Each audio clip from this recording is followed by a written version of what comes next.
Hey there gamers, welcome back to the Board Game Co channel. Today we have a preview of Making Monsters.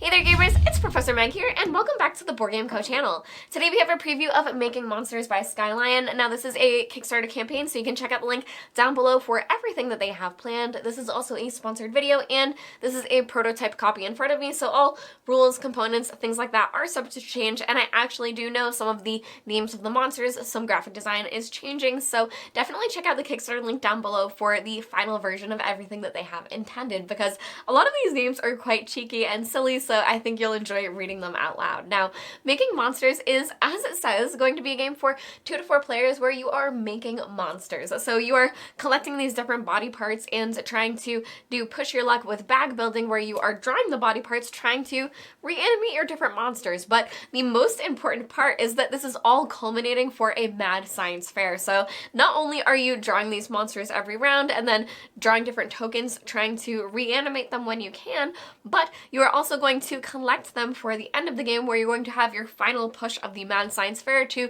get some final points and prestige, and you're going to be able to see if you are the one that is the most prestigious monster maker of them all.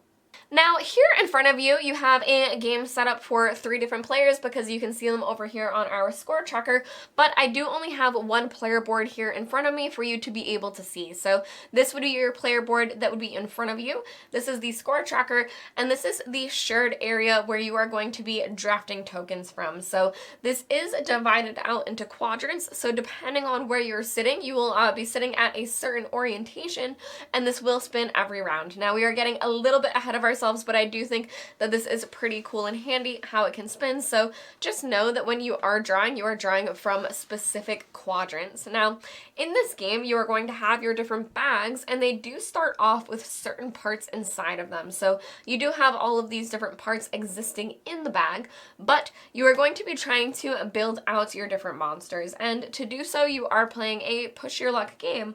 But to be able to even start that process, you need to be able to order your parts first. So players are going to have these 3 order cards, and you're going to be choosing not only what you want to do for yourself, but there are super actions that can be triggered depending on what you might anticipate your opponents doing. So taking a look here, all of the top parts are the inherent things that are going to happen. So for example, if we chose this tile, we would draw exactly 2 tokens from our bag to start creating our monsters. This one is one of those instances where I was saying your depot would matter. So you would draw 2 from the bag, but you would also be able to add a token from your current quadrant and then put it into the bag from your cart. So here you can see where we are currently sitting after I spun the board. If this was the current turn, we'd be able to add these tokens to our bag, which are pretty good for us for the different monsters that we're trying to make.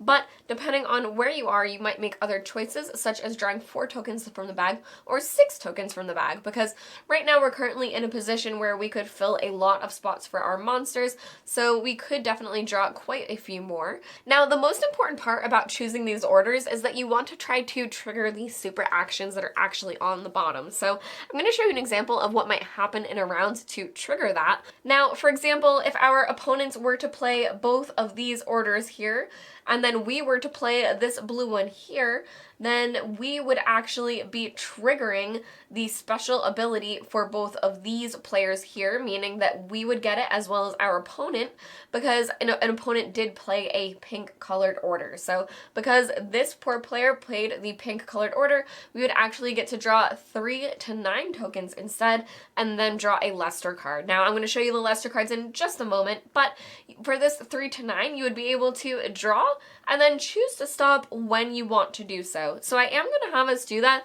just to show you exactly how this board would fill.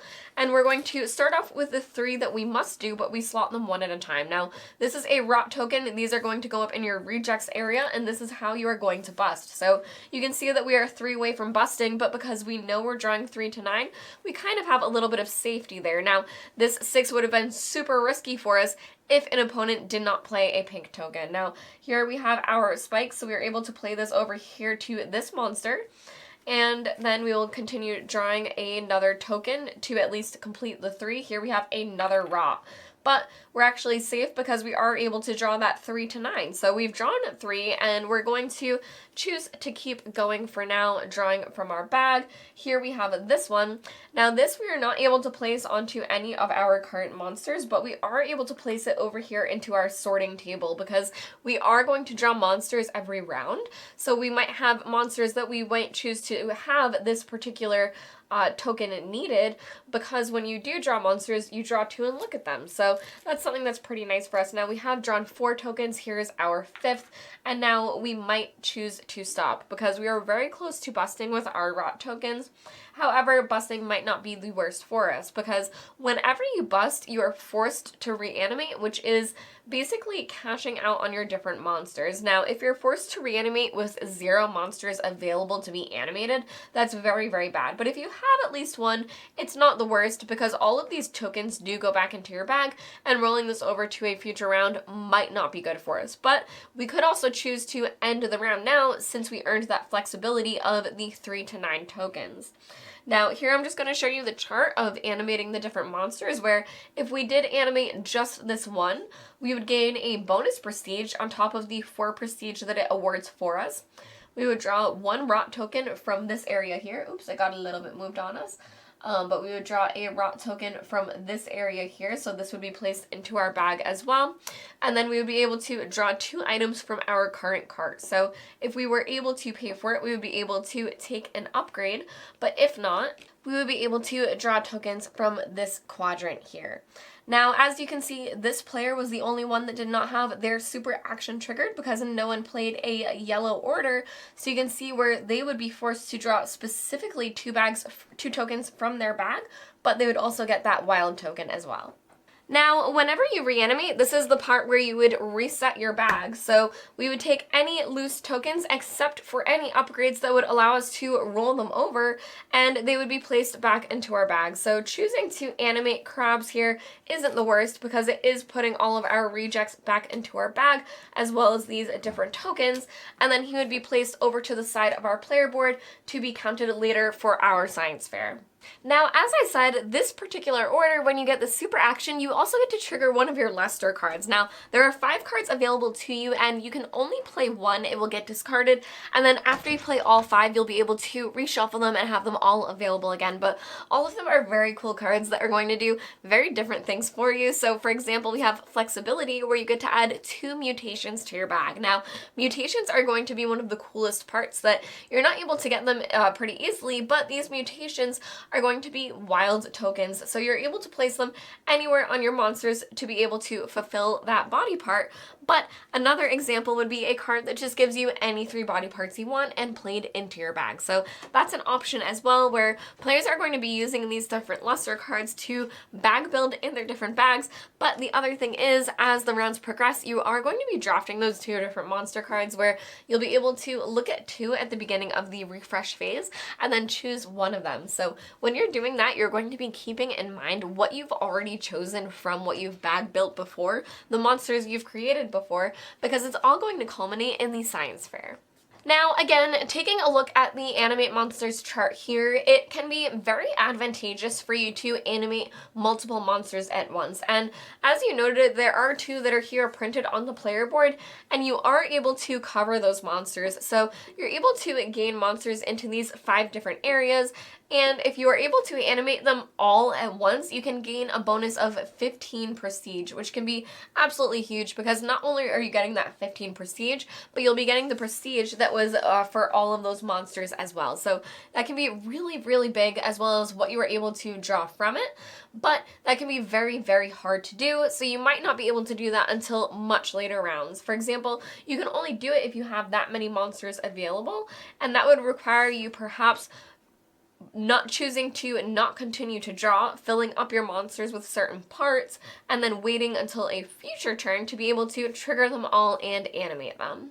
Now, animating is going to be the biggest part of this game, and choosing when to animate your different monsters, because as I said, you can choose to go to the next round without animating if you did not bust. So if you don't bust, you can place out these different parts and the tokens onto your different monsters and hopefully reanimate them all at the same time, which would be very, very epic. But if you do bust, you're forced to reanimate. So anything that you are able to do, you can trigger and reanimate, and that's great because it is going to get you those prestige points and put tokens back into your bag. But as I said, if it happens to you too quickly and you don't have any monsters at all, it can be quite detrimental for you, because at 0 you get 0 bonus prestige, 0 rot tokens drawn, and then you will draw only one thing from your area. So when all of that happens, all of your tokens will also go back into your bag, meaning that if you had certain progress and your rejects area just happened to fill, that can be very, very bad for you.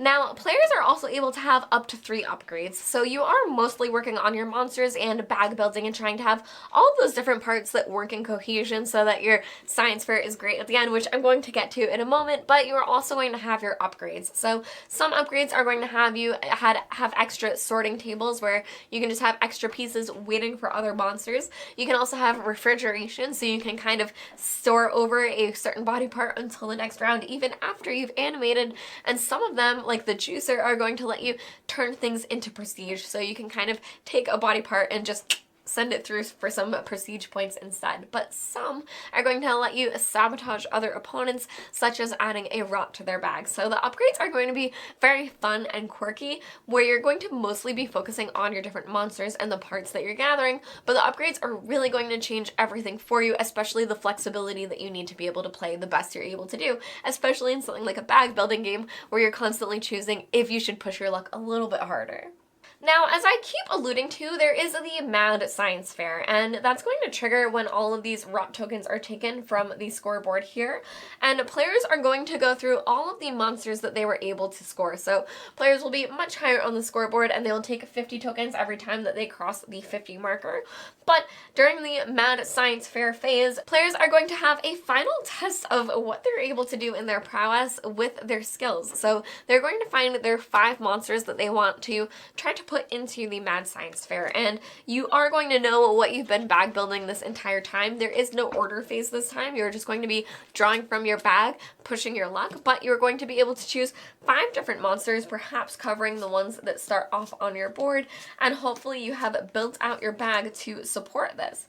Now, after you choose those 5, you will just start drawing from your bag, trying to fill where you are able to score your final prestige, and then after that you will see who has the most prestige at the end of the game. Overall, making monsters is going to feel like a bag builder game. It has that push your luck element where you're trying to grab the tokens that you are working toward to complete your different objectives, and you're constantly drawing from your bag, trying to push your luck, trying to get what you need without trying to encounter too many of those different rot tokens, because they can be very bad for you. But one of the most interesting parts is that you do get to choose from those 2 monsters during the refresh phase, so you start to build out the monsters that you are taking, and you're building out your bag, meaning that you can kind of cultivate what you need, and you can have monsters that all require similar body parts, hopefully, to be able to have them have the best science fair showing possible, because you know that these monsters are going to come back and that you're going to be redrawing them, and you might even have some monsters that have lower requirements, so you know that you're able to meet them, but that means that they have lower prestige, whereas you might choose to bring in monsters to the science fair that have higher requirements because you know you have a lot of tokens that would meet that requirement, but it's going to be harder and harder to do because they take so many tokens out of your bag, but they might end up being worth it in the end because of the prestige points that they make. Now, before we go, I do just want to show you some of the monsters, and as I said, this is subject to change. Some of the names are going to be changing, but they are quite silly. Here we have a Popeye, Igor, Tiny, Radagast. We have a bunch of silly guys that are just, the art is great, the names are great, and if you're one of those people that you love engaging with something like a bag builder that is quite silly, but you also have this additional flavor where you really feel like the team you're building out is ragtag. They're not the best. They're all these crazy monsters that look super, super silly, but they all need these different body parts that you're able to mash together better than anyone else. So it definitely gives you that feeling of you really like the monsters that you're working toward, because they're all just like cool and quirky and fun to have in front of you on the table. Now this has been a preview of Making Monsters. I've been Professor Meg. You can check out their Kickstarter link down below for everything that they have planned, and I will see you all next time. Bye!